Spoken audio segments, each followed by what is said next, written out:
Hey there mga my loves Cancer. Thank you so much for always staying here with me in the channel Beats. Hi and hello new subscribers. By the way, my name is Yan. Welcome po dito sa aming community at sa mga pabalik-balik na subscribers. Thank you so much for your warm love and support ang binibigay po ninyo sa akin. So yun nga mga babes, wala tayong gender. Just take only what resonates. No? Pwede dito girl, boy, LGBT of course, welcome kayo. You can flip roles if you want. And at the end of the day, you always have your free will. Malaya po kayong gamitin or to use that. So, yun nga, no, ang content natin for today, no, you might want to see the face of the person here you're thinking right now so that, no, we can get yung information about that person. So, while I'm talking or while I'm shuffling, pwede kayong mag-focus or pwede kayong imagine, no, ng face ng person na yon, no? Pero this could be anyone here, okay? Will take that uh, energy of the person, no? Mamalaman natin ano yung thoughts niya, ano ba nangyayari ngayon sa life niya, may mga plano ba siya ngayon. So, let's see, who is this person here that you're thinking about? At importante, ano yung mga ginagawa niya ngayon. Yan. So, thank you so much, Angels and Spirit Guides, Archangel Michael, for being present here in this reading. This is for me, Cancerian people. Focus on the person that you're thinking right now. Can we get messages from that person for Cancer people, please? What are they doing right now? What are their plans? Who is this person? Can you please show me?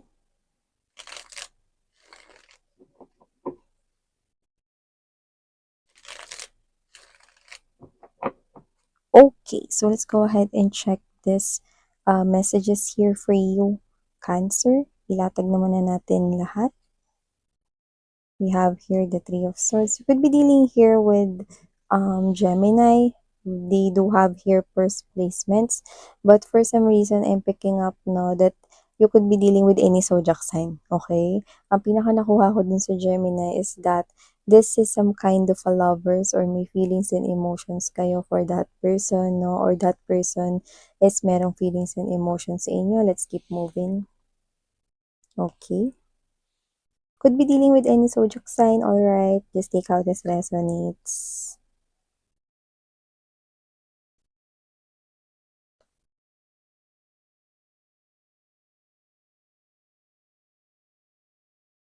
Oh.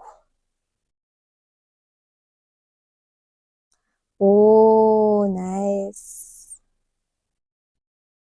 Okay. So, sabi ko sa inyo no? I do pick up that whoever this individual is, this is the person here, okay, na iniisip mo na with this Three of Swords energy, that of card energy, Nine of Swords, Nine of Wands, I do see that this is you. Tapusin ko na lang kaya to. Yan, no?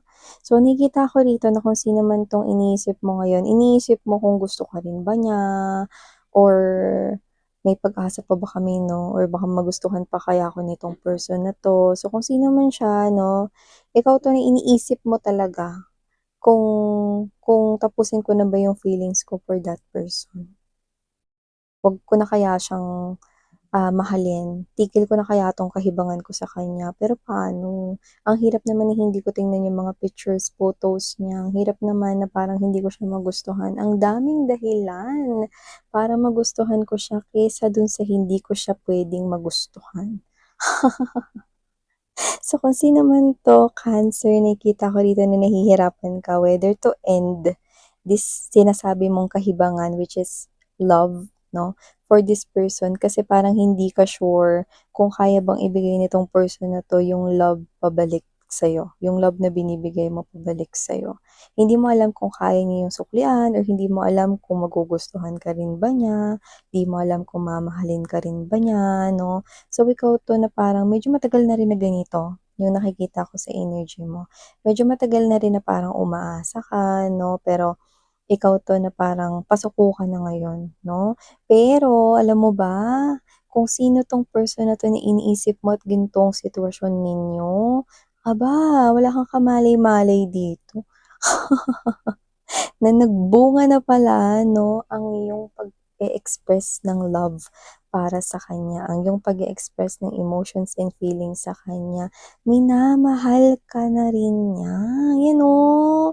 May gusto na rin siya sa'yo at magsisimula ka na niyang isipin. Yung iba sa kanila iniisip na kayo ngayon 'no.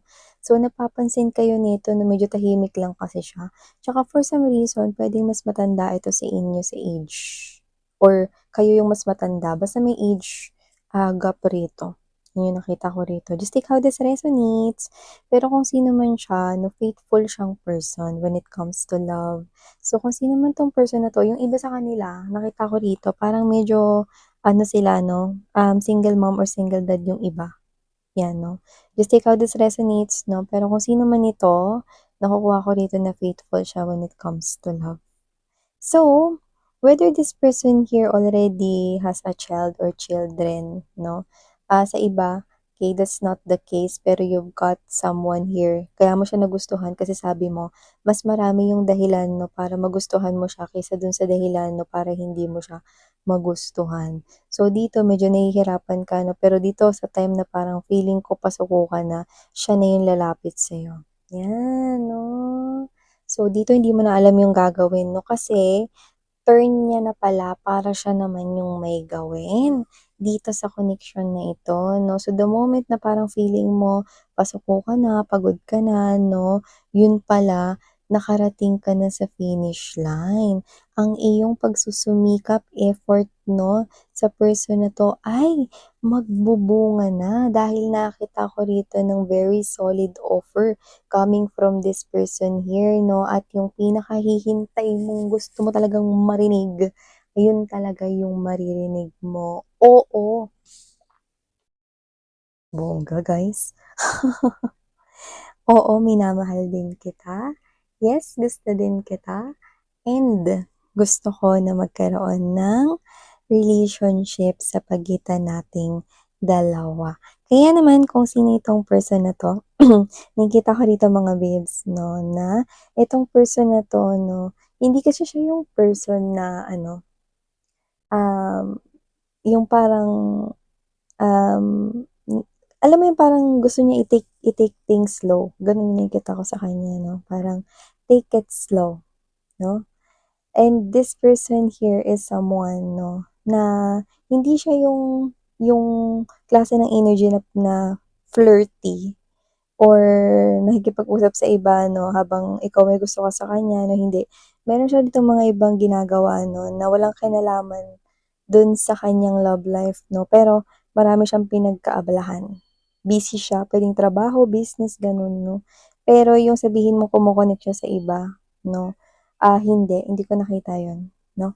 So, nakita ko rito that this person here is someone who wants to take things slow, hindi lang sa love life 'no, kundi sa lahat 'no.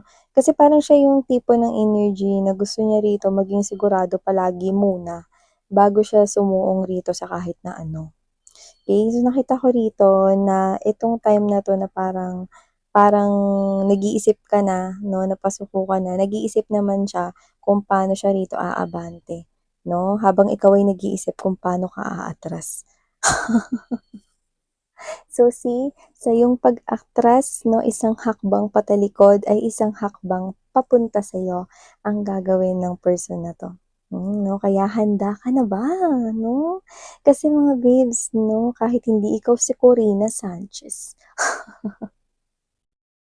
handa niyo na ang sarili ninyo, kaya naman handa ka na ba na matanggap ang isang offer 'no, galing sa person na talagang pinaghirapan at pinagpagudan mo talaga 'no. So, magbubunga na talaga 'no, yes na yes, congratulations sa'yo 'no, nagbunga na talaga rito 'no, ang iyong pagpapahatid ng pag-ibig sa tao na 'yan 'no. Yung iba naman baka niligawan niyo kasi 'yan ng sobrang tagal, yung iba naman 'no, matagal kayo rito nagparating ng kanyang emotions and feelings 'no. So, akala niyo wala na 'no, akala niyo ano na 'no, finish na 'no, yung pala eto na palang matatapos. mag-e-end pala rito 'no, ang pananahimik at magsisimula 'no na umusbong ang pag-ibig. So, kung sino man itong person na 'to 'no, asahan mo 'no, na itong person na 'to 'no, ay naririto na upang ipahayag sa'yo at iparamdam sa'yo na itabi mo, ako naman.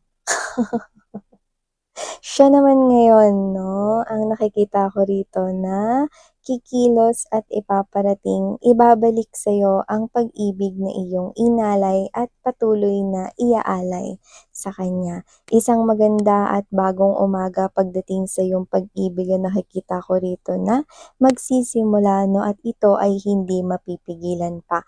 Ano man ang posibleng mangyari sa inyong dalawa, maganda ang magiging resulta at outcome nito sapagkat ito ay bunga ng paghihirap mo at lahat na pinaghirapan ay mayroon dito 'no na pagkakataon na magtagal 'no at maging permanente sa iyong buhay. Long-lasting, long-term commitment ang nakikita ko sa energy ng taong ito, kaya naman ihanda ang iyong sarili sapagkat nag-iisip na siya at nagpaplano na kung paano lumapit sa'yo. Laman siya ng iyong isipan, akala mo ikaw lang ang nag-iisip sa kanya, wag ka! Kasi iniisip ka din pala niya. Taray! Kaya naman Cancer, ano pang hinihintay mo mga babes 'no? Akala mo tapos na ang lahat 'no? Hindi pa pala, dahil mag-uumpisa pa lamang ang makulay mong pag-ibig. So ito mga babes 'no, ang dapat mong i-claim, claim, claim, claim, claim dahil this is yours for the taking. So, thank you so much for your time spent here, Cancer. Sarang love and light. Annyeong.